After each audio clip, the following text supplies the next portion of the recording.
भ्य नमो नमः।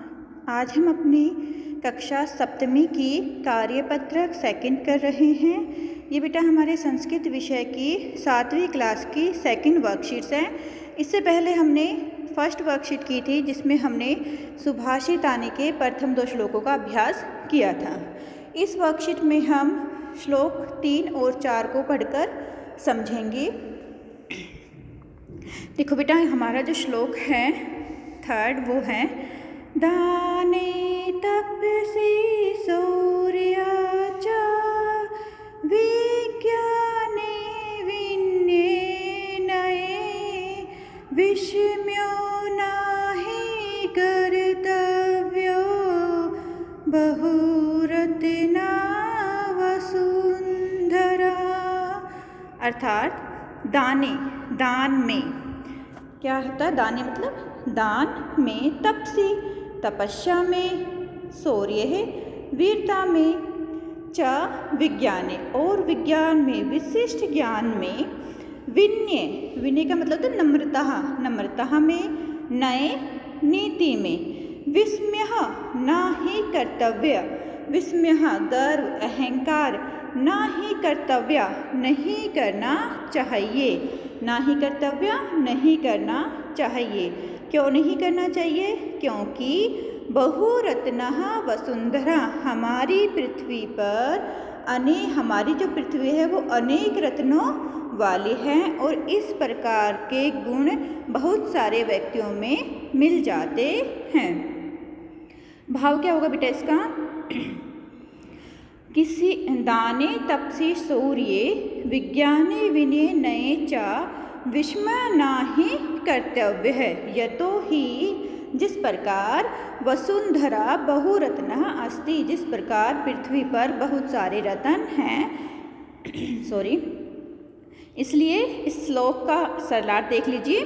किसी को भी अपने द्वारा दिए गए दान में, तपस्या में, वीरता में, शास्त्र ज्ञान में, नम्रता में, नीति में अहंकार नहीं करना चाहिए। क्यों अहंकार नहीं करना चाहिए? क्योंकि ऐसे गुणों वाले इस संसार में बहुत हैं, सिर्फ कोई एक नहीं है। इसीलिए कहा गया है कि बहुरत्ना वसुंधरा, अर्थात यह धरा यह पृथ्वी अनेक रत्नों वाली है। अब इस श्लोक में बेटा आप लोग एक चीज़ ध्यान देखना, इसमें लिखा हुआ है दाने तप से, तपस्या में, शौर्य में, वीरता में। तो जो में है ना वो हमारा कारक चिन्ह है, ठीक है, और ये हमारी सप्तमी विभक्ति के लिए प्रयुक्त होता है। में और पर क्या है? हमारा कारक चिन्ह किसके लिए प्रयुक्त होता है? संस्कृत में सप्तमी विभक्ति के लिए प्रयुक्त होता है और अकारांत शब्दों के बाद एक ही मात्रा लगाकर इसका रूप बनाया जाता है। तो इसमें दाने दान में, विज्ञाने विज्ञान में, विद्यालय विद्यालय में, देशे देश में, इन सब में सप्तमी विभक्ति का प्रयोग किया गया है, ठीक है।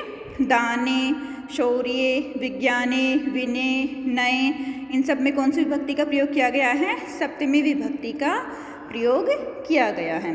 ओके बेटा, अब नेक्स्ट श्लोक है।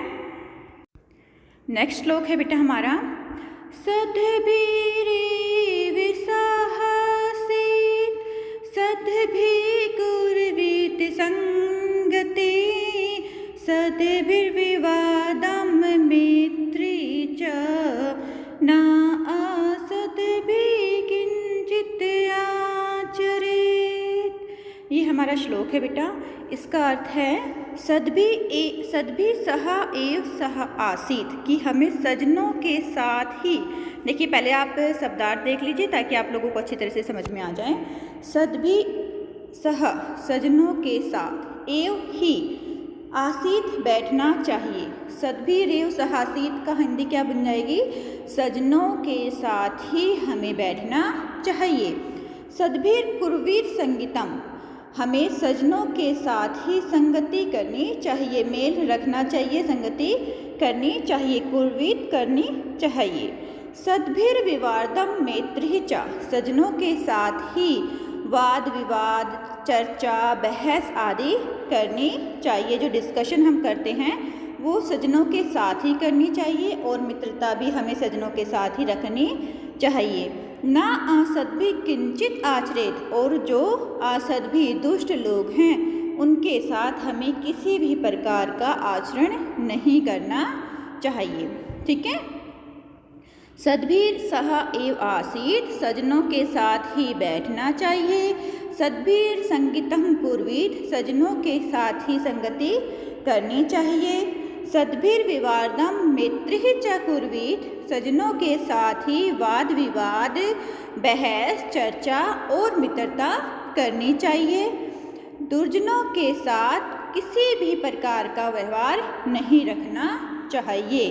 असद्भि न किंचित आचरेत। ठीक है बेटा, अब इसका अभ्यास देख लेते हैं हम। ये आप लोगों को बताया था अभी, उसमें मैंने सप्तमी विभक्ति का प्रयोग कैसे करते हैं। में और पर जहाँ पर भी आ जाता है कारक चिन्ह, तो वहाँ पर हम सप्तमी विभक्ति का प्रयोग करते हैं। तो अब इसमें बनाना है हमें, जैसे हमें दिया हुआ है देश, देश की सप्तमी विभक्ति क्या बन गई? देशे। ऐसे ही राज्य की सप्तमी विभक्ति क्या बन जाएगी हमारे पास? राज्य। राज्य की क्या बन जाएगी? राज्य। नेक्स्ट मार्ग, मार्ग की क्या बनेगी सप्तमी विभक्ति बेटा? मार्गे। ठीक है, इसकी प्रैक्टिस आप लोगों को करनी है सप्तमी विभक्ति की। नेक्स्ट है धर्म, धर्म की सप्तमी विभक्ति क्या बनेगी हमारे पास? धर्मे। धर्म, धर्मे सप्तमी विभक्ति। ऐसे ही नेक्स्ट है हमारे पास भवन, तो भवन की क्या बनेगी? भवने।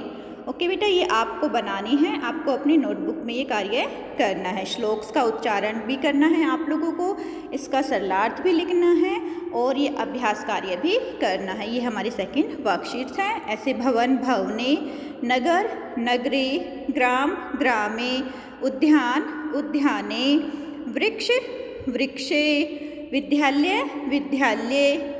ठीक है बेटा, सब में आपको क्या लगानी है? एक की मात्रा लगानी है। नगरे, ग्रामे, उद्याने, वृक्षे, विद्यालय। इसके साथ साथ आपको संधि करनी है। संधि देखिए, सह धन आसीत, तो सह धन आसीत क्या बन जाएगा? सहासीत। जो हमने पहले ये पढ़ा है ना, सहासीत, सह धन आसीत, सहासीत। ये हमारी संधि है बेटा, देखो यहाँ पे लिखा भी हुआ है सहासीत, सहाधन आसीत, सहासीत। सद्भि एव, सद्भि एव का क्या बनेगा? सद्भि रेव। ठीक है, सद्भि एव का क्या बनेगा यहाँ पे? सद्भि रेव। ये हमारा बन जाएगा सद्भि रेव, सद्भि धन एव, सद्भि रेव। ओके बेटा, नेक्स्ट है ना धन असद्भि, ना धन असद्भि का क्या बन जाएगा हमारे पास? ना सद्भि। ओके, तो ये हमारा क्या था बेटा? संधि था। तो आप लोग अब इसको अपनी नोटबुक में, संस्कृत की नोटबुक में लिख लीजिए और इसका अभ्यास कीजिए। ओके बेटा, टेक केयर, अपना ध्यान रखना।